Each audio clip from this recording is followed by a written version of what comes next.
Muito bem, começamos hoje o nosso seminário do PPGFA 2025/1. Hoje a gente conta com a presença do professor da casa, professor G. Anderson de Carvalho. Ele é professor da UTF lá do campus Medianeira, mas ele é membro aqui do nosso programa de pós-graduação. E ele vai dar um seminário para a gente hoje sobre a dualidade entre matéria escura e as teorias modificadas de gravidade. E aí, G. Anderson, fica à vontade, tá? A gente geralmente faz o seminário em torno aí de 50 minutos, 1 hora, mas você tem o tempo que você achar necessário. Aí eu faço a gravação geralmente e eu disponibilizo para os alunos no Google Classroom e depois coloco lá no YouTube, tá? Para ficar registrado. Então, fica à Ok. vontade e obrigado aí pela sua participação, porque a gente precisava de bastante gente, mais gente da astronomia, vamos falar assim, e porque os pesquisadores que eu conheço são mais da minha área, né, matéria condensada, então aí eu pensei em convidar vocês que são da casa para completar o nosso ciclo de seminários, tá? Eu vou desligar minha câmera aqui, mas em algum momento, se precisar falar alguma coisa, eu volto para cá, beleza? Valeu. Então, tá ok. Obrigado. Obrigado aí pela apresentação. Pelo convite também de falar um pouco aqui sobre esse tema, que é parte do que a gente tem feito aqui, né? Em Medianeira, a gente tem trabalhado em algumas diferentes linhas de pesquisa. Uma delas que a gente tem recentemente estudado é essa parte de matéria escura, né? Então, a gente vai... O título, né, dessa apresentação é justamente a provocação, né, de como uma dualidade, né? São, na verdade, dois lados, duas possibilidades de explicação para o mesmo problema, né? Então, e as duas explicações são, de certa forma, equivalentes. Então, a gente tem uma certa dualidade entre matéria escura e teorias modificadas de gravidade. Mas o que vem a ser, no caso, matéria escura, né? A gente vai falar mais para frente, mas antes, para quem não sabe ou para quem ainda não nos conhece, né, como o Emilson falou, a gente está no campus Medianeira, né, que fica...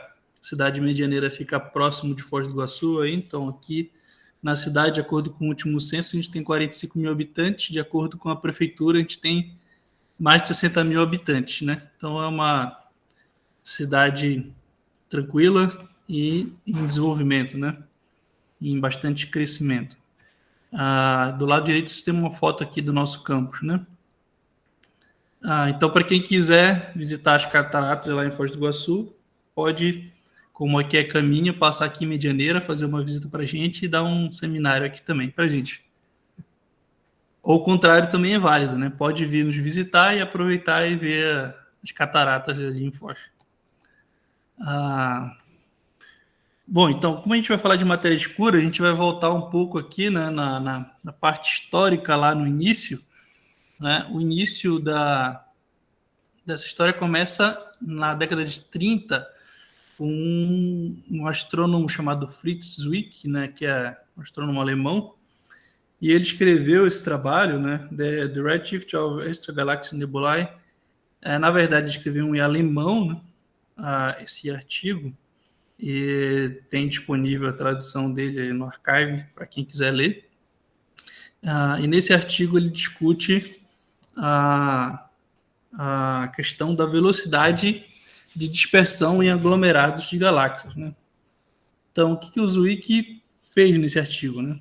Ele observou via o redshift a velocidade de recessão de alguns objetos no que hoje a gente chama de aglomerado de Coma, né? É um aglomerado de galáxias. Então,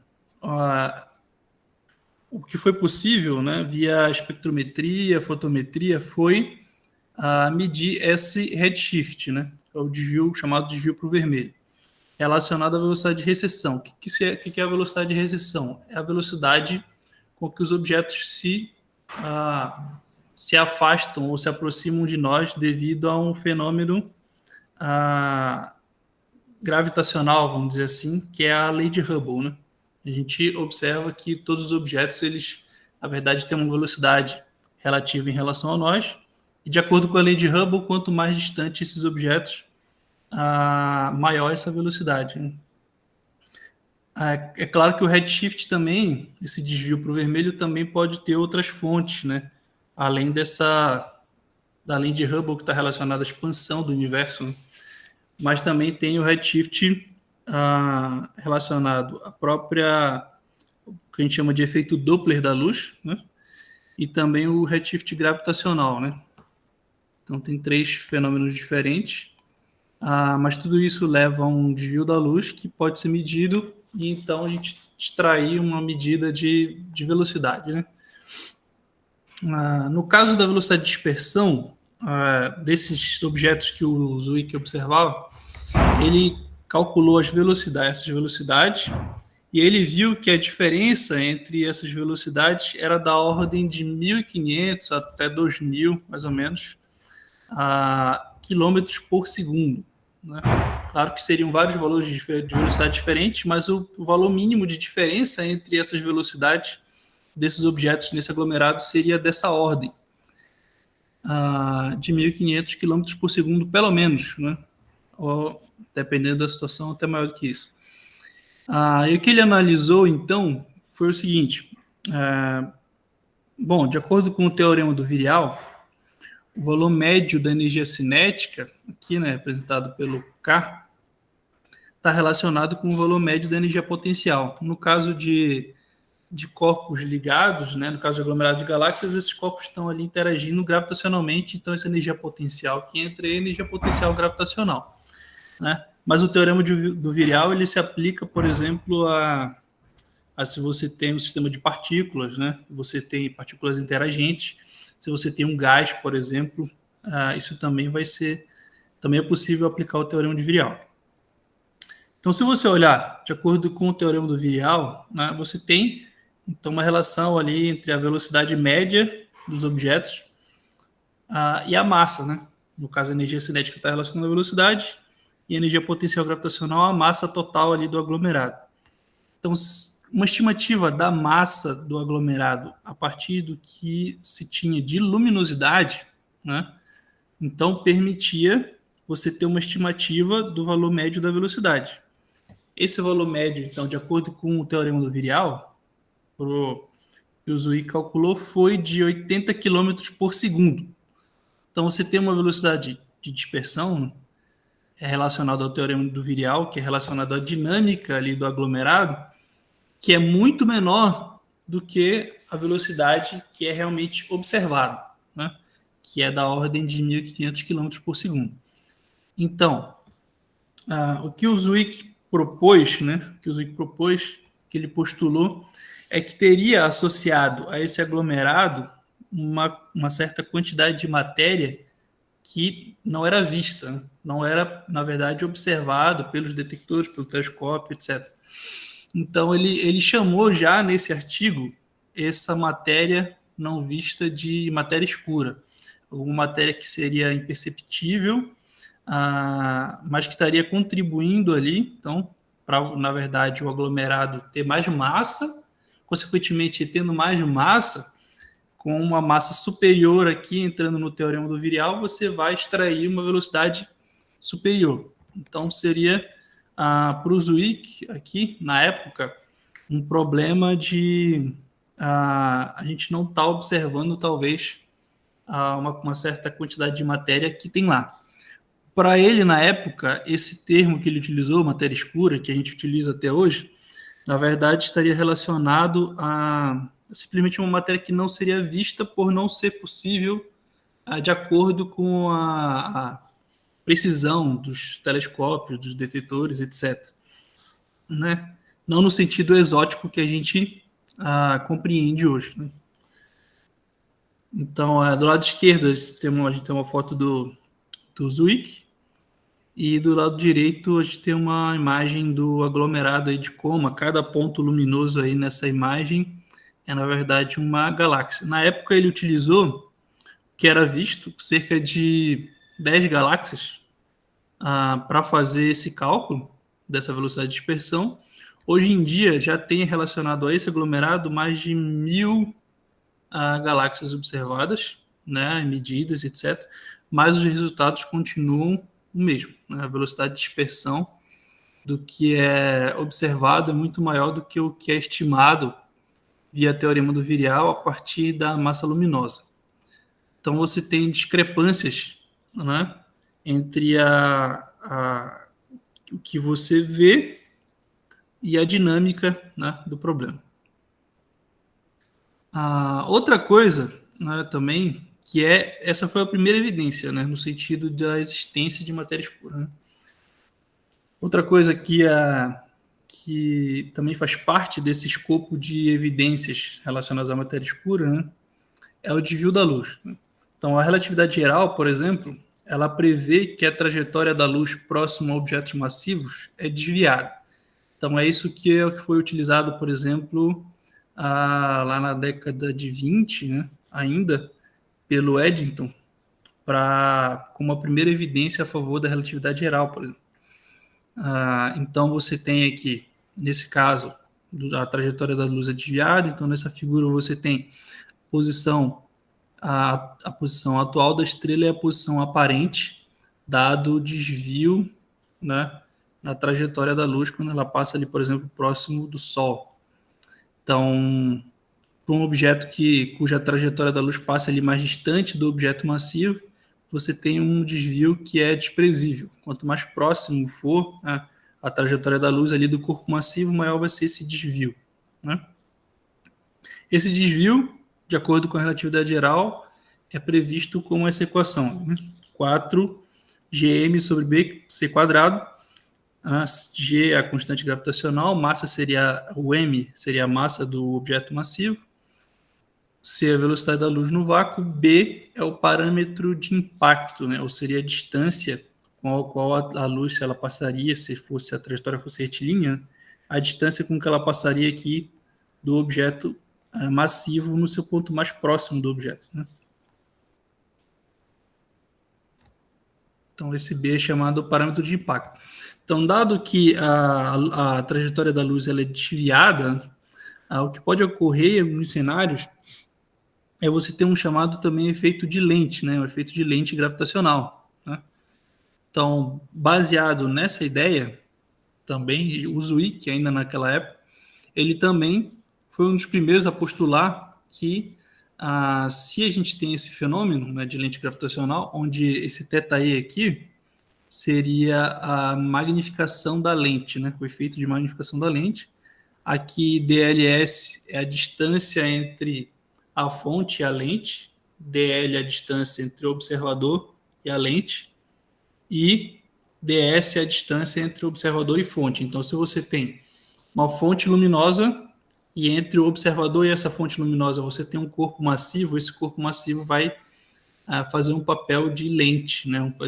Vai ter esse fenômeno óptico, igual a gente tem ali de acordo com essa imagem colocada, né? Distorções das imagens dos objetos que estão atrás dessa lente. Então, baseado nisso, esse efeito de magnificação, então no caso lá dos aglomerados, né, se você tem objetos atrás, por exemplo, de uma galáxia, a galáxia vai servir como a lente gravitacional. E esse efeito ele vai ser também diferente, porque ele vai depender da massa, né? Então, a partir do que você tem de massa luminosa prevista ali da galáxia, você tem um efeito de lente gravitacional. Mas se há uma matéria que supostamente está oculta ali, na verdade a galáxia tem mais massa do que a gente está vendo, então esse efeito também é maior, certo? Então, esse efeito de lente gravitacional previsto também, né, e observado, também é uma das evidências que no final, né, culminou nessa formulação da hipótese da matéria escura. Mas o problema, como um todo, foi bem estabelecido, né, a partir da década de 70. Em 1970, a Vera Rubin, a astrônoma Vera Rubin, ela publicou um artigo em que ela obteve a curva de rotação de galáxias, né? Então, esse artigo de 1970 foi o primeiro. Depois teve uma série de artigos onde ela mostra a curva de rotação de várias galáxias. Ela faz basicamente, praticamente um catálogo ali de várias galáxias e a medição das medições das curvas de rotações dessas galáxias. Então, um exemplo do que a Vera Rubin obteve é o gráfico do lado direito, né? Então, você tem aqui velocidade, a velocidade dos objetos ali na galáxia, em quilômetros por segundo, por distância, né? Então, aí aqui um exemplo, no caso do nosso sistema solar, né? Então, tem alguns objetos ali, os planetas, e você tem velocidade, né, a velocidade de rotação deles no sistema solar. No caso do sistema solar, a física aqui prevista é a física newtoniana, né? No caso da galáxia, essa dinâmica também é esperado ser newtoniana, porque a relatividade geral ela é diferente, né? Ela difere da teoria newtoniana apenas em um certo regime de campo forte.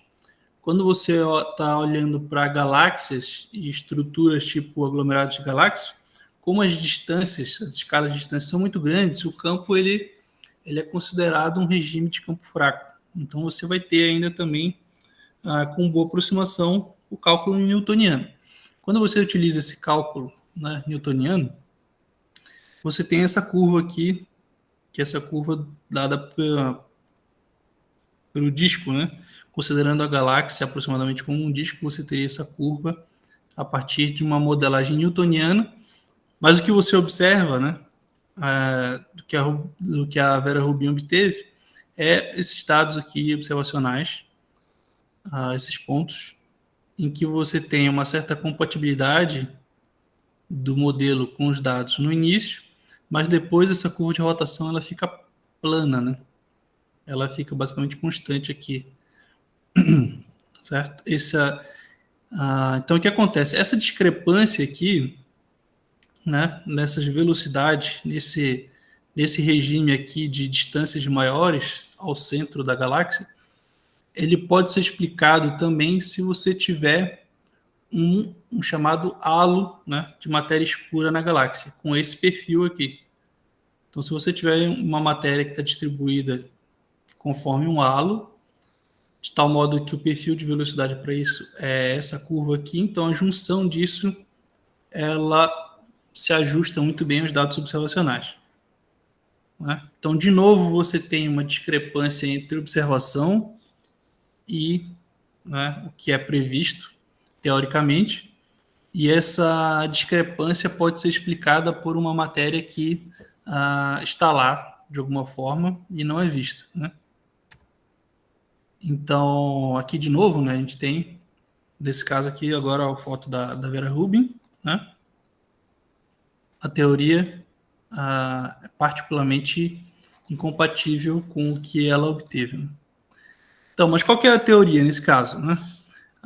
Nesse caso, você considerando a galáxia como um disco, se você igualar a força centrípeta, né, dos objetos que estão, né, em rotação, se você igualar a força centrípeta com a força gravitacional, você obtém que a velocidade vai ser raiz de gm sobre r, né? Porém, a massa que entra aqui é a massa até justamente aquela distância, né? Porque objetos fora, objetos exteriores a essa órbita do objeto não vão contribuir gravitacionalmente. Então, o que for interno, a massa que for interna até um certo ponto R aqui, é o que vai contribuir ali para o cálculo da velocidade, certo? Bom, mas como a gente observa que a maior parte da massa está concentrada no centro, né? Considerando que para essa parte a gente tem uma densidade homogênea, então você consegue descrever essa curva de velocidade como raiz de gm sobre r ao cubo vezes o rzinho, né? Então, mzão é a massa total da galáxia, rzão é o raio total da galáxia, o rzinho é a coordenada radial. Então, percebe que a velocidade é linear com a coordenada radial r, que é o que a gente tem aqui no início. Velocidade crescendo radialmente. Então, nesse regime, teoria e observação são compatíveis, porém, depois que a gente saísse dessa parte central, em que a maior parte está concentrada, né? Então, eu poderia calcular a massa como constante, tal que a velocidade vira raiz de gm sobre r. Então, a velocidade teria que cair com raiz da coordenada radial, consequentemente tem uma curva parecida com isso aqui, então essa seria todo o modelo, né? Fazendo uma conexão suave entre uma parte e outra, essa parte central e essa parte que a velocidade cairia, eu tenho essa curva. Porém, né, o resultado observacional não mostra isso. Tá? Então, olhando bem, né, a curva de rotação dessa galáxia, a gente tem esse perfil, que pode ser explicado supondo uma matéria que esteja lá presente nessa forma de halo, ou seja, mais concentrada para as bordas agora. Essa matéria que não é vista, na verdade, ficaria mais para as bordas da galáxia, por isso que é chamado de halo. E, consequentemente, a gente explicaria a velocidade de rotação, né, das galáxias. Uma outra evidência em favor da ideia, né, da existência de matéria escura é a formação de estruturas de larga escala, né? Para que a gente tenha a formação de estruturas da forma que a gente vê, né, é necessário a inclusão nas simulações, né, cosmológicas da evolução do universo, essa matéria escura, né? E existem diferentes modelos para essa matéria escura, que é a matéria escura quente, né? Matéria escura ali, warm, tipo morno, vamos dizer assim, matéria escura fria, tá? Então você percebe também que dentro dessa parte de simulação de formação de estruturas, né, a parte que tem estruturas mais parecidas com o que a gente observa, né, na prática é a matéria escura fria, né? Então, por isso que hoje em dia o modelo mais aceito relacionado à matéria escura é esse chamado Cold Dark Matter. Bom, mas o que vem a ser essa diferença entre esses modelos, né? Vamos resumindo, o que acontece na questão da matéria escura? Você tem diversas situações em que a massa, né, que é prevista a partir da dinâmica é uma, e a massa que você realmente enxerga, que você deriva a partir da luminosidade é outra, né? Então, em todos esses problemas, esses aparentes problemas, você pode explicar supondo que há uma matéria que não é vista, né? Há uma matéria que não é vista, mas, consequentemente, isso implica algumas propriedades para essa matéria, né? Essa matéria ela tem que ser, então, necessariamente fracamente interagente. Ela vai interagir, na verdade, com a matéria normal, na verdade, somente via gravidade ou, no máximo, via força fraca. E, então, ela não absorve, nem reflete, nem emite luz. Porque se ela absorvesse, ou refletisse, ou emitisse, a gente veria, né, algum efeito, algum fenômeno relacionado a essa absorção, ou essa reflexão, ou essa emissão. Então, a única evidência da existência da matéria escura é necessariamente o fato da gente ter esse fenômeno gravitacional, né, relacionado a galáxias ou aglomerados de galáxias, né? Mas também desempenha um papel importante, né, na formação de estruturas, como eu falei. Esses modelos relacionados à formação de estruturas que são utilizados, né, tem vários, eu vou citar aqui alguns, né, por exemplo, que são mais favoritos, vamos dizer assim, é o chamado Weakly Interacting Dark Matter, ou WIMP, né? São modelos motivados por supersimetria e, por exemplo, a existência de dimensões extras. Nesses modelos, né, o que é chamado de Cold Dark Matter é cold porque essas partículas então teriam baixas velocidades, seriam não relativísticas, mas em compensação teriam altas massas, que é o caso dos WIMPs, né, massas aí da ordem de 1.000 GeV, ou no caso da matéria escura quente, você teria partículas leves e, consequentemente, altas velocidades, né? Um modelo relacionado a isso também bastante aceito, que também é um modelo que também é compatível com a formação de estrutura, seria o dos áxions, né? Esse modelo, essas partículas já são motivadas pelo problema da simetria carga-paridade em QCD, né? Então, a massa dessas partículas seria menor do que 1 elétron-volt. Então, bastante leve. Bastante leve, eu digo, né, se você for comparar, por exemplo, com um próton em que a massa é quase um GeV, né? Então, uma tentativa, pelo que eu vi, de diferenciação entre esses dois modelos, já que eles são bem aceitos, têm resultados interessantes, né, na descrição de formação de estruturas, é justamente utilizar, para diferenciar esses dois modelos, o efeito de lente gravitacional. Então, o que se observa, por exemplo, em termos de efeitos de lente, é você ter esse tipo de fenômeno, em que você tem 4 imagens de um mesmo objeto que, na verdade, está atrás da lente, né? Então, aqui é análogo à situação abaixo, que você tem uma vela, você pega ali a taça faz o papel de lente, então a luz da vela, você olha, você vê 3 pontos luminosos agora, em vez de 1, né? Então, você, na verdade, vê quando você tem uma lente entre a fonte e o observador, ali gravitacionalmente você tem um efeito parecido, mas a previsão, né, do efeito de lente via um modelo e outro são ligeiramente diferentes. Então, a ideia é tentar buscar perceber essas discrepâncias entre o que é previsto em um modelo e outro. Né? E a alternativa que a gente tem, né, de explicação em relação à matéria escura seria justamente a gente considerar modelos de gravidade modificada.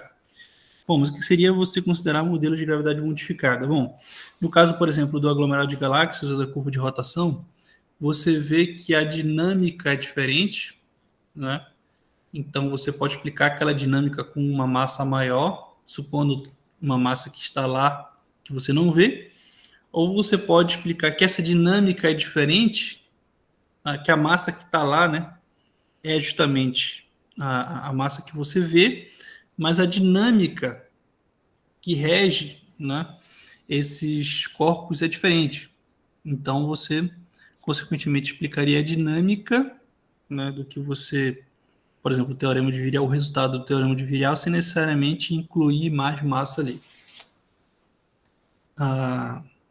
Então, um modelo, né, relacionado a modificações, né, na teoria gravitacional é o chamado modelo Modified Newton Dynamics, ou MOND, né? É um modelo do Milgrom. Esse modelo foi desenvolvido ali na década de 80, né, depois dos resultados da Vera Hubble. O Milgrom desenvolveu essa ideia, que consiste no seguinte, né? Ele basicamente, de maneira mais simples, né, que pode ser posta, né, o modelo, consiste no seguinte: você modificar a dinâmica newtoniana de tal forma que a força não vai ser mais proporcional à massa de aceleração somente, né? Você vai ter a força proporcional à massa e aceleração e há uma função chamada μ, chamada função de interpolação.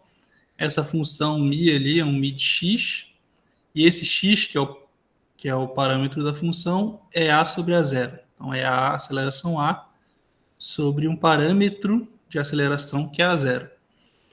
Então, o que acontece? Por que é chamado de função de interpolação? Porque para um dado regime de acelerações, no caso um regime, por exemplo, x muito maior do que 1, regime de altas acelerações, essa função ela tem que se aproximar de 1, tal que você recupera a teoria newtoniana, né? Força vira novamente simplesmente massa vezes aceleração. Num caso de baixíssimas acelerações, né, x muito menor do que 1, que é o caso que você tem, né, quando a gente fala de galáxias ou aglomerado de galáxias, as acelerações são bastante baixas, você tem que ter essa função, né, se tendendo ao próprio x, né, que é a sobre a zero. Então a força vira massa vezes aceleração ao quadrado sobre a zero. Então a força vira proporcional agora à aceleração ao quadrado. Consequentemente, você tem, né, uma força que une os objetos maior, né? Então, por isso, a velocidade, né, dos objetos que é observado é maior, dado essa aceleração, essa força de interação, nesse caso, que é agora maior. Né? Então, você explica as velocidades serem mais altas modificando a dinâmica, e não supondo que há mais matéria do que você está vendo que tem. Esse regime aqui, em que a lei de Newton ficaria modificada, é chamado de Deep-Mond, né?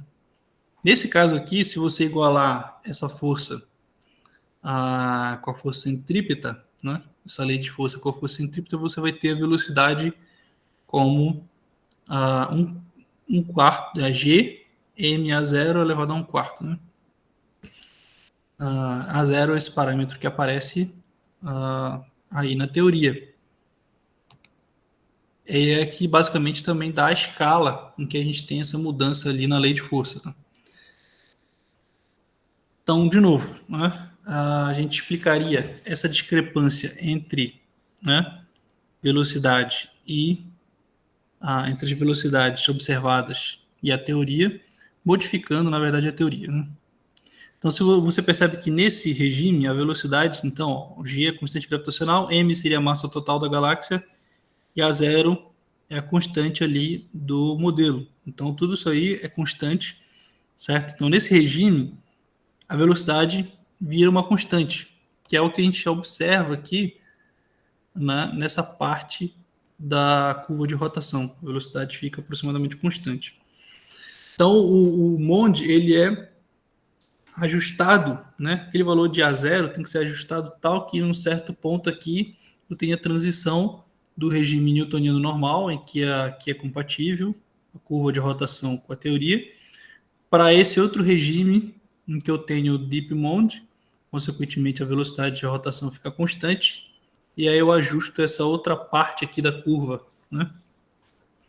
Então essa aqui é a ideia nesse modelo, né? Então existe, percebe uma equivalência entre as duas coisas, entre a hipótese, né, da existência da matéria escura e modelos, né, modificados de gravidade, as duas coisas conseguem explicar. Porém, o modelo, por exemplo, do Mond foi muito utilizado na década de 80, 90, acho que até ali o início dos anos 2000, até que deixou de ser tanto utilizado por conta de alguns resultados, né, que a previsão teórica do modelo era diferente, né, da matéria escura, e as observações tenderam mais ali para explicar tenderam mais para a matéria escura do que para o modelo do Mond, né, que foi, no caso, a colisão de galáxias, né, a observação do chamado aglomerado da Bala, né, o que é previsto pela colisão entre duas galáxias, no caso do modelo com matéria escura e no caso do modelo, né, Mond, são diferentes. Né? Numa você tem mais massa, na outra a dinâmica é diferente, então o resultado da colisão é diferente. Então, nesse caso da observação do aglomerado da Bala, a observação favoreceu a ideia da matéria escura. Né? Mas o Mond também ainda é usado, de certa forma, até hoje. Né? E, em particular, né, existe um grupo desse pesquisador chamado Pavel Krupa, né, que ele faz algumas críticas também ao caso da matéria escura. Né? Então, por exemplo, esse grupo mostrou em alguns trabalhos recentes que há alguns problemas com a matéria escura também. Né? No caso, nesse artigo aqui, ele analisou o seguinte: bom, você tem algumas galáxias que têm uma forma de barra, né? Então, se a estrutura lá da galáxia, desse tipo de galáxia, está se movendo e você tem a matéria escura ali e interagindo com a galáxia, né, gravitacionalmente, então deve haver um fenômeno chamado fricção, vamos dizer assim, gravitacional, né? O movimento dessas barras, o movimento de rotação dessas barras da galáxia tem que ser lento, já que ela está se movendo ali em uma região em que há uma matéria, que é essa matéria escura, né? Esse movimento dessas barras deveria ser lento.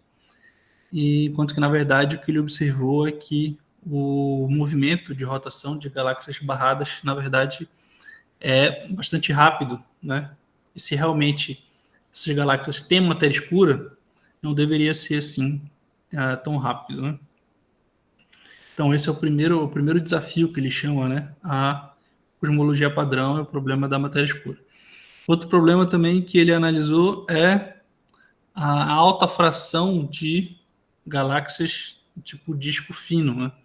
O modelo padrão, né, chamado de lambda CDM, prevê uma certa quantidade de galáxias com essa estrutura e, na verdade, o que se observa é uma quantidade muito maior desse tipo de objeto. Então, ainda há desafios relacionados ao modelo que a gente chama de modelo padrão da cosmologia, e há desafios para os dois lados, né? Na verdade, como eu falei. Mas, de certa forma, o Krupa, ele critica, né, uma entrevista que eu assisti dele, ele critica o caráter social da pesquisa e o fato da maioria dos pesquisadores, quando se trata desses problemas, preferir, né, estudar o problema a partir da ótica da matéria escura. Né? Para ele acha que deveria ter mais gente analisando outras possibilidades, outras ideias, e até porque ele é um crítico, né, dessa ideia da matéria escura. Então, é o que acontece às vezes quando você tenta, né, como a maior parte das pessoas pesquisam e trabalham ali nesse contexto da matéria escura, a maior parte dos pesquisadores acreditam, né, na existência da matéria escura. Então, tudo parte ali desse ponto de vista, e às vezes um trabalho com outras ideias é meio que criticado ou deixado de lado, né? Então, nesse sentido de analisar diferentes possibilidades, a gente tem tentado fazer diferentes coisas, né, nesse contexto. Um dos trabalhos que a gente fez é utilizar, por exemplo, a teoria Monde, né, e a gente colocou uma função de interpolação aqui diferente. A gente propôs uma família aqui de funções, na verdade, baseadas no arco tangente, na função arco tangente. E aí, por exemplo, se você pega aqui nessa função n igual a 1, essa função de interpolação vai estar entre ali, no meio, entre as funções que mais são utilizadas no contexto, né, na teoria do Monde. Então, usando essa função de interpolação, a gente, por exemplo, ajustou a curva de rotação de 15 galáxias, entre elas 14 espirais e uma conforme regular, né? Esse trabalho aqui foi resultado da proposta de um trabalho de iniciação científica, né, de um aluno.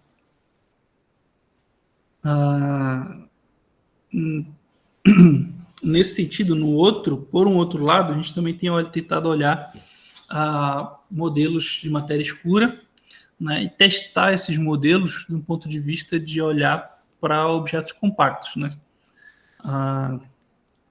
Então, se a gente pega, por exemplo, um objeto que é chamado anã branca, né, e supor que a anã branca, de alguma forma, ela está ali misturado com alguma certa quantidade de matéria escura, né, em seu interior, a gente pode estudar para um dado modelo de composição para essa matéria escura, qual que é o efeito na estrutura da anã branca, levando em consideração que ela tenha essa certa quantidade de matéria escura em seu interior. Então, as anãs brancas, né, para quem não sabe, são objetos compactos, né, derivados de uma estrela ordinária que, durante o seu processo ali, né, de existência, no final, né, ela colapsa, e o núcleo, né, remanescente vira uma anã branca. Porém, esse núcleo ele colapsa, né, e fica, na verdade, muito menor do que a estrela progenitora que deu origem a ela, né? Então, para esse tipo de objeto, a gente pode utilizar a equação de equilíbrio da relatividade geral, que é a chamada equação de equilíbrio de Thom-Oppenheim-Volkoff.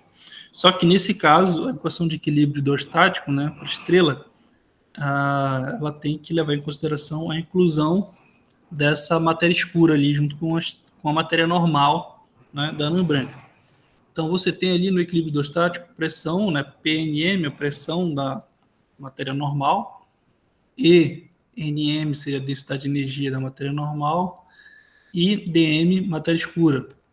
Então, essa equação aqui de equilíbrio basicamente descreve as duas coisas acopladas apenas gravitacionalmente, né? Você tem a anã branca e dentro dela ali, de uma maneira misturada, as duas coisas juntas, estão ligadas gravitacionalmente.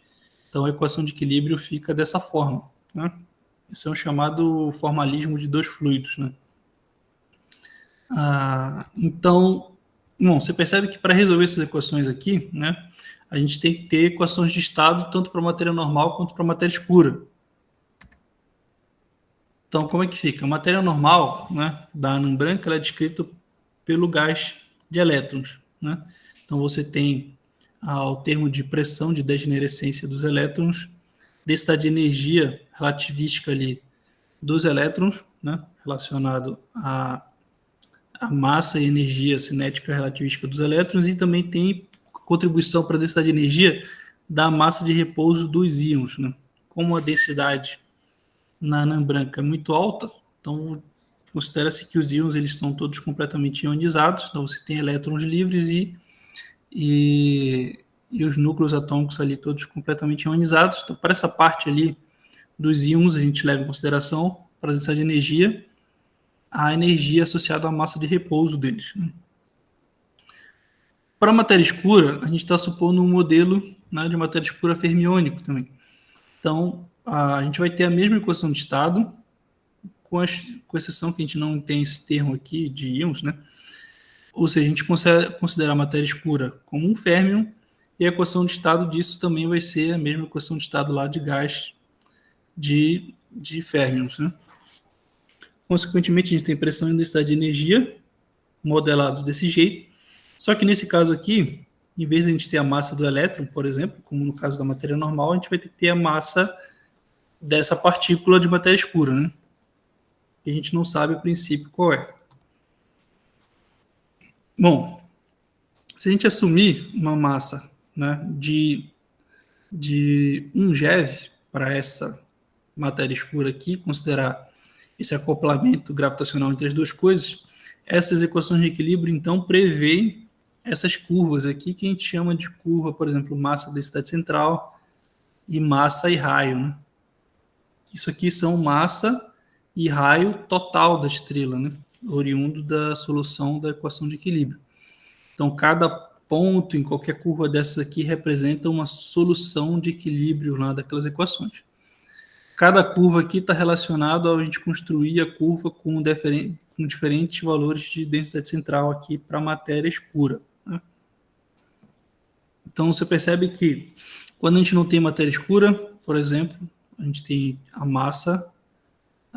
massa máxima que é ligeiramente maior do que quando a gente tem matéria escura.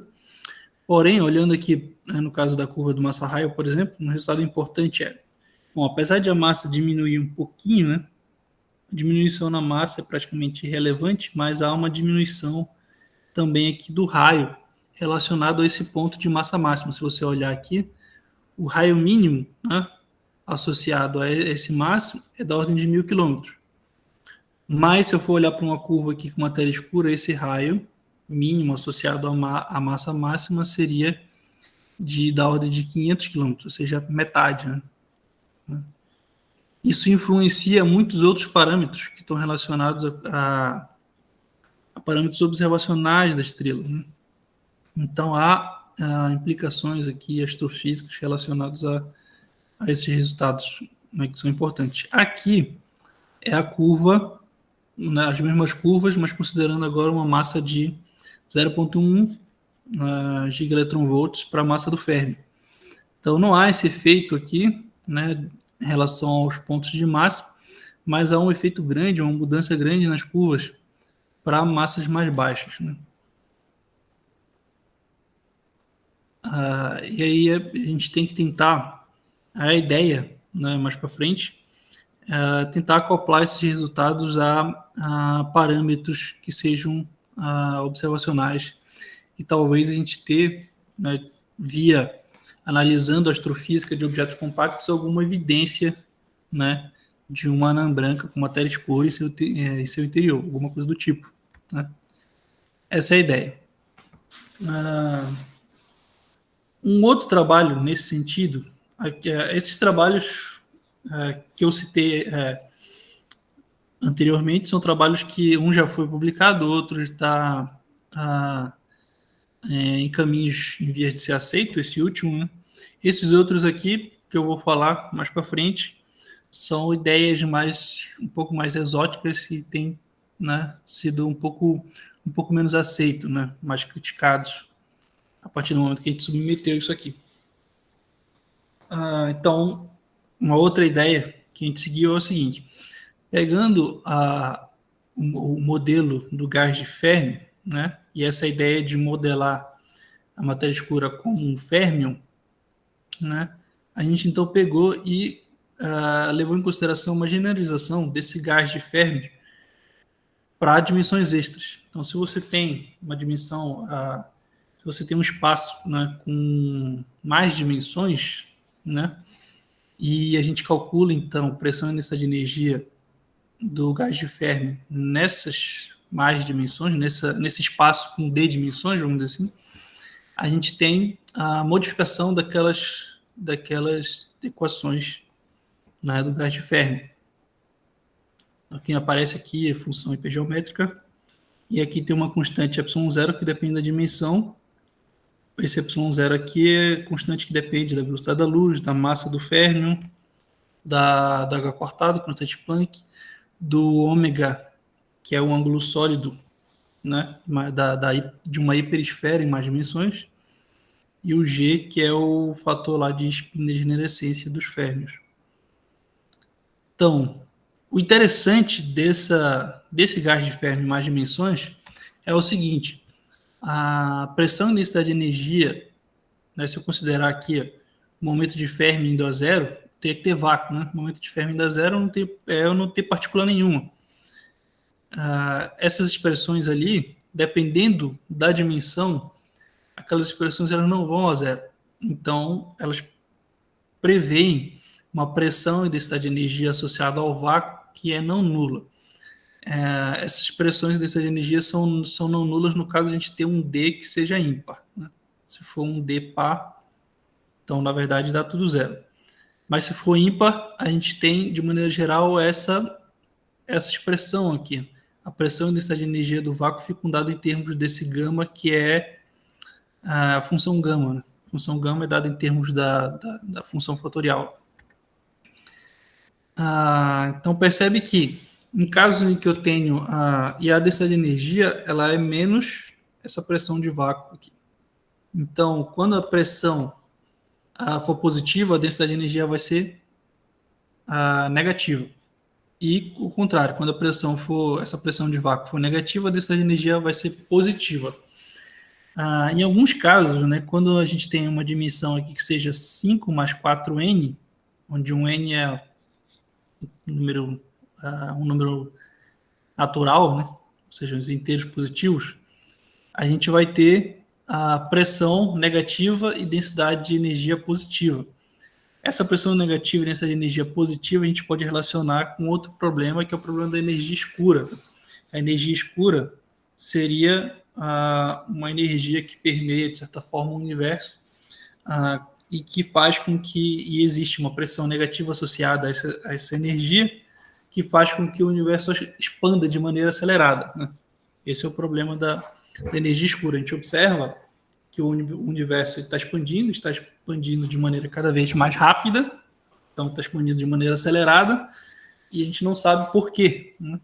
Uma hipótese por trás disso é que haja uma energia chamada de energia escura que tem uma pressão negativa associada a ela, responsável por essa expansão acelerada.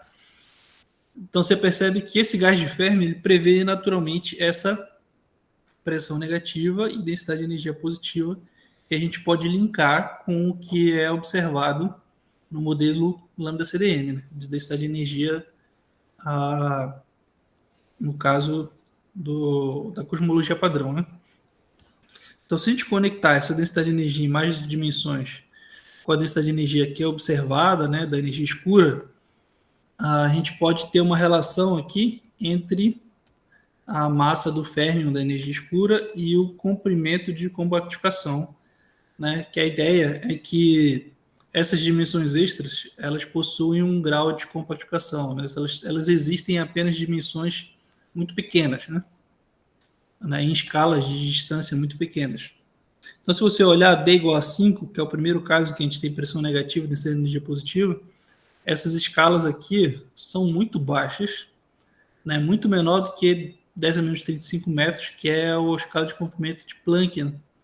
Então, aqui, problemático, como a escala de distância é muito baixa, essa escala de comprimento de Planck é onde a gente imagina que gravidade, gravitação estejam unidas com as outras forças, né? Então, a gente teria que ter um modelo de gravitação quântica aqui, né, dentro dessa escala aqui. Nos outros casos, né, D9 e D13, a gente tem escalas já de compactificação muito maiores. Se a gente pegar, por exemplo, aqui uma escala de massa igual a massa do próton, a gente bate ali, no caso, por exemplo, o D13, e quase próximo ali já dos limites de detecção lá do LHC e de experimentos relacionados à força eletrofraca, né? Relacionados aqui ao que é chamado de modelos UED, né? Universal Extra Dimensions. Então, por que nesses experimentos poderia se verificar a existência dessas dimensões extras, né? Porque pressupõe-se que, por exemplo, no LHC, no experimento de colisão, parte da energia seria vazada, vamos dizer assim, vazaria para essas dimensões extras, tal que o experimento violaria a conservação de energia. Então, poderia se observar, no caso desses modelos ali, né, a previsão desses modelos poderia ser observado no LHC, mas como o LHC, né, ainda não detectou nada, o que a gente pode colocar, né, é um limite a essas escalas de compactificação. Então, essa região cinza aí é esse limite, dados os experimentos, por exemplo, do LHC. Tá? E para terminar, né, a gente tem um outro trabalho aqui relacionando também a energia escura com reinterpretando a energia escura como uma vorticidade cósmica. A gente parte da equação de Euler da hidrodinâmica, inclui aqui no termo de aceleração um campo gravitomagnético. No final, né, a gente pressupõe uma solução em que esse campo gravitomagnético seja proporcional a esse ômega, que é a vorticidade. E aí, para a vorticidade, então, a gente encontra uma espécie de equação de Klein-Gordon. E a solução prevista para essa equação de Klein-Gordon, para esse ômega, fica dessa forma aqui, depende de uma função de Bessel, né? A velocidade nesse modelo fica entendida como um ômega vetorial R, e esse ômega, que é a vorticidade, é o rotacional desse campo de velocidade. Então, no final das contas, a gente acha para esse ômega aqui essa solução, né? Depende de seno e cosseno e da função de Bessel aqui de primeira ordem. Então você vê que, na verdade, a velocidade fica ômega R. Se você olhar para a lei de Hubble, a velocidade de recessão é HR, né? Então a velocidade é maior para quanto maior for a distância, e tem uma constante de proporcionalidade que é o H. Aqui entra, na verdade, uma espécie de frequência angular, né? A vorticidade está relacionada a rotações, né? Então aqui entra um termo de rotação. E, na verdade, a lei de Hubble, se você for olhar nesse sentido, né, desse modelo, fica reinterpretada como um efeito dessa vorticidade aqui no fluido cósmico, vamos dizer assim. Nesse caso, esse ômega aqui, na verdade, depende do tempo e da distância.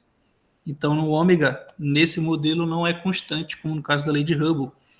E aí, nesse cenário, a gente consegue explicar, por exemplo, a chamada tensão lá no parâmetro de Hubble. Quando você olha objetos mais próximos, a constante H tem um valor. Quando você olha objetos mais distantes, consequentemente mais antigos, né, o valor de H é outro. Então, mas como H é constante, então há essa discrepância entre um dado e outro, né? Isso é uma coisa que não é explicada na cosmologia padrão, né? E aqui, por exemplo, isso pode ser bem explicado, já que esse ômega é função do tempo e do espaço, né? Então é isso, as ideias que a gente tem trabalhado dentro desse escopo de teorias diferentes e matéria escura, né? Quero agradecer aqui o convite de novo, o meu contato tá aí, quem quiser mandar um e-mail, tirar mais dúvidas sobre o assunto, trocar ideia, tiver interesse sobre algum desses temas aí, só falar com a gente.